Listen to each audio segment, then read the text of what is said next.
దీని వెనకాల లోతైన కుట్ర ఉంది. ఎల్ఎన్టీ మీద ముఖ్యమంత్రి గారి పగ ఈరోజుది కాదు. మేడిగడ్డ బరాజులో 2 పిల్లర్లు కుంగినాయి. 7th బ్లాక్లో 2 పిల్లర్లు కుంగినాయి. ఇది అక్టోబర్ 2023లో. ఆ సంస్థ ఏం చేసిన తర్వాత కాంగ్రెస్ ప్రభుత్వం వచ్చినాక వీళ్ళు పిలిస్తే ముందుకు వచ్చి రాష్ట్ర ప్రజల మీద రూపాయి భారం పడకుండా మేము పునర్నిర్మాణం చేస్తాం 7th బ్లాక్ అని వాళ్ళు ముందుకు వచ్చారు. ఈయన కోపం అది.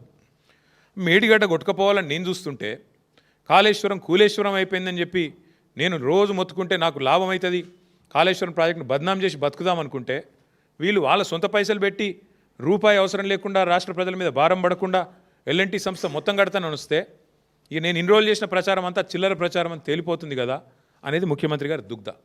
అక్కడ స్టార్ట్ అయింది పంచాయతీ. అక్కడికి వెళ్ళి ఎయిర్పోర్ట్ మెట్రో రద్దు, ఆ తర్వాత ఎల్ఎన్టీ మీద మరి ఆ మేడిగడ్డ బరాజ్ మీద అన్నారం బరాజ్ మీద వరుసగా మేడిగడ్డ నుంచి మెట్రో దాకా వెంటాడుతూనే ఉన్నాడు, వాళ్ళని వేధిస్తూనే ఉన్నాడు ఈ ముఖ్యమంత్రి. జైలు వేస్తా అంటాడు. ఈ రకంగా పిచ్చి మాటలు మాట్లాడి చివరికి ఆ ఎల్ఎన్టీ అనే సంస్థ కక్షగట్టి మరి ఇవాళ నానా యాగి చేసి వాళ్ళని వెళ్ళిపోయేటట్టు చేసింది కేవలం రేవంత్ రెడ్డి గారే. ఏం తప్పు చేసింది ఎల్ఎన్టీ? మీకు అడ్డం వచ్చిందా? మీ బాంబులేటి శ్రీనివాసరెడ్డి గారి కంపెనీకి అడ్డం వచ్చిందా? ఇక్కడ కాంట్రాక్ట్లల్లో ఏమైంది? ఇబ్బంది ఏంది? ఇచ్చుకున్నావు కదా నువ్వే. నారాయణపేట కొడంగల్ లిఫ్ట్ ఇరిగేషన్ ప్రాజెక్టులో ఇదే ఎల్ఎన్టీ సంస్థ ఒక అంతర్జాతీయ సంస్థ. ఇది వాళ్ళకట క్వాలిఫికేషన్ లేదంట, బాంబులేటి కంపెనీకి మాత్రం క్వాలిఫికేషన్ ఉందంట. అంటే అంత గొప్ప కంపెనీ బాంబులేటిది, కానీ ఎల్ఎన్టీకి మాత్రం లేదంట.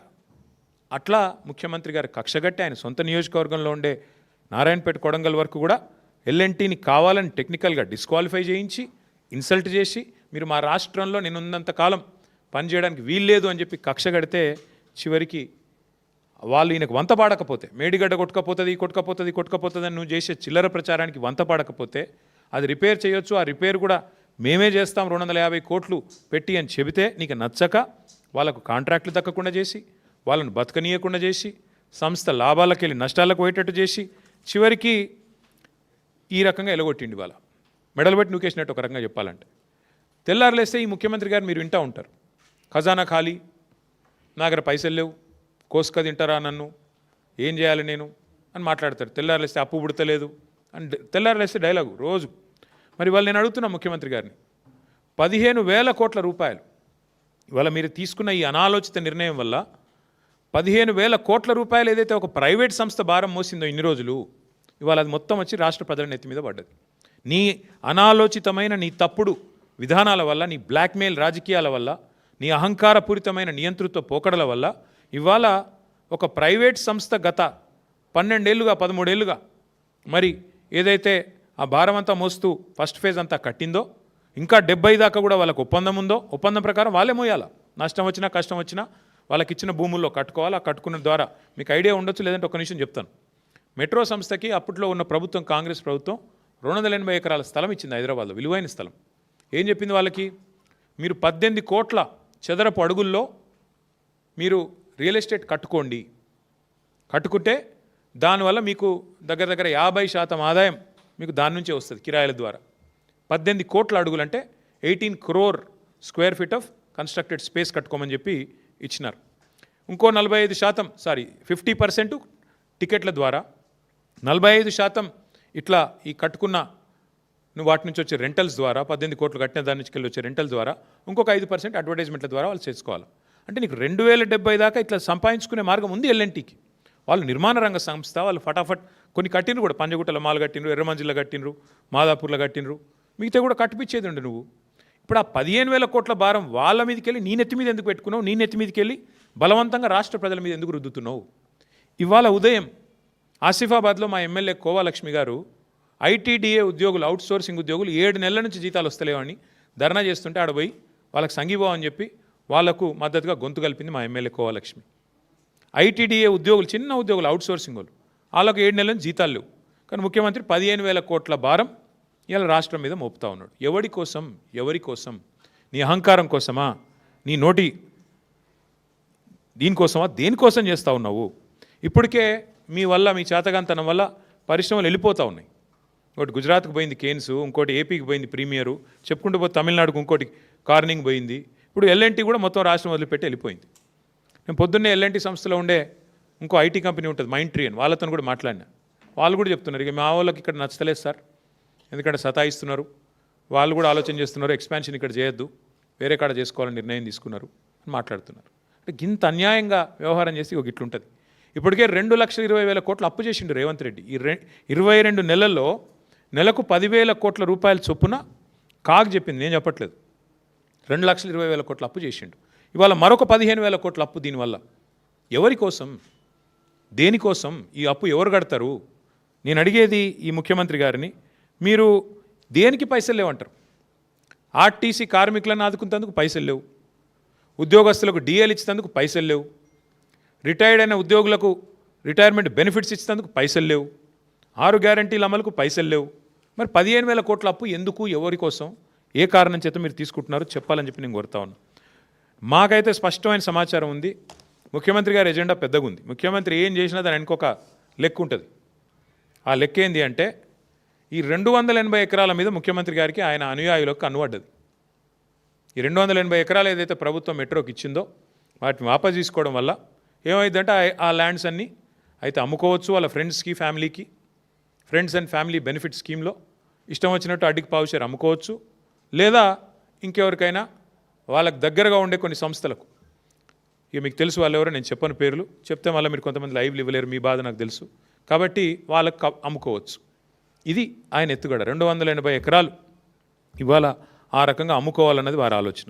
అట్లాగే కొన్ని మాల్స్ ఉన్నాయి కట్టి, ఇక ఆ మాల్స్ని ఏం చేస్తారో, వాటిని ఎవరెవరికి రాసుకుంటారో, అడ్డగోలు దోపిడీకి ఎట్లా తెరదీస్తారో మీరు చూస్తారు. 20 నెలల్లో ఒక ఇటుక పెట్టలేదు, ఒక యూరియా బస్తీ ఇవ్వలేదు, కానీ 15,000 కోట్ల అప్పు మాత్రం మోస్తాం అని చెప్పి. ఇంకా విచిత్రం ఏంటంటే నాకు చాలా ఆశ్చర్యం అనిపించింది. చెప్పేటోళ్ళకి లేదు కానీ రాష్ట్రాలకు అయితే ఉండాలి కదా. ప్రభుత్వ చేతికి మెట్రో, ఇన్ని రోజులు ప్రభుత్వం చేతిలో కాకపోతే ఎవరి చేతిలో ఉంది మెట్రో? కొద్దిగా రాసేటప్పుడు చూసుకొని ఆలోచించుకొని రాయాలి కదా. పీపీపీ అంటే ఏంటి? Public private partnership. Metro is always been with government. ఇప్పుడు ఓఆర్ఆర్ మీద ఎవడో పనికి మళ్ళీ రాస్తాడు, ఓఆర్ఆర్ ప్రైవేట్ వాళ్ళకి అమ్మేసిండ్రు, అనేటోడు అంటాడు రాష్ట్రాలకు ఉండాలి కదా. అమలే స్వామి లీజు, అది లీజే, ఇది లీజే. జిఎంఆర్ ఎయిర్పోర్ట్ కూడా లీజ్ మీదే ఉంది, మళ్ళీ అల్టిమేట్ గవర్నమెంట్కే వస్తుంది. ప్రజల సంపద అది, అది రేవంత్ రెడ్డిదో, కేటీఆర్దో, ఇంకోళ్ళదో వ్యక్తుల సంపద కాదు. ఓఆర్ఆర్ అయినా లీజ్కే ఇచ్చాము, మెట్రో కూడా మనం లీజ్కి ఇచ్చిందే కాంగ్రెస్ ప్రభుత్వం, జిఎంఆర్ ఎయిర్పోర్ట్ను కూడా ఆనాడు చంద్రబాబు గారి ప్రభుత్వం లీజ్కి ఇచ్చింది. కాబట్టి ఇవన్నీ కూడా లీజులు తప్ప ఇది ఎవరో అమ్మినరు, ఇంకోరెవరు తిన్నారు, అవన్నీ డబ్బులు వెనకాలేసుకున్నారు, ఇట్లాంటి పనికిమాలిన మాటలు కరెక్ట్ కాదు. కానీ ఇవాళ రేవంత్ రెడ్డి గారి నిర్వాహకం ఎంత దరిద్రం అంటే, ఈ 15,000 కోట్ల అప్పు, అనవసరపు అప్పు రుద్దుతుంటే దాని మీద అందంగా రాస్తారు ఏమని, ఇదేదో మెట్రో తిరిగి స్వాధీనం చేసుకున్నది ప్రభుత్వం, ఇన్ని రోజులు ఏదో ప్రైవేట్ వ్యక్తుల చేతుల్లో ఉన్నట్టు.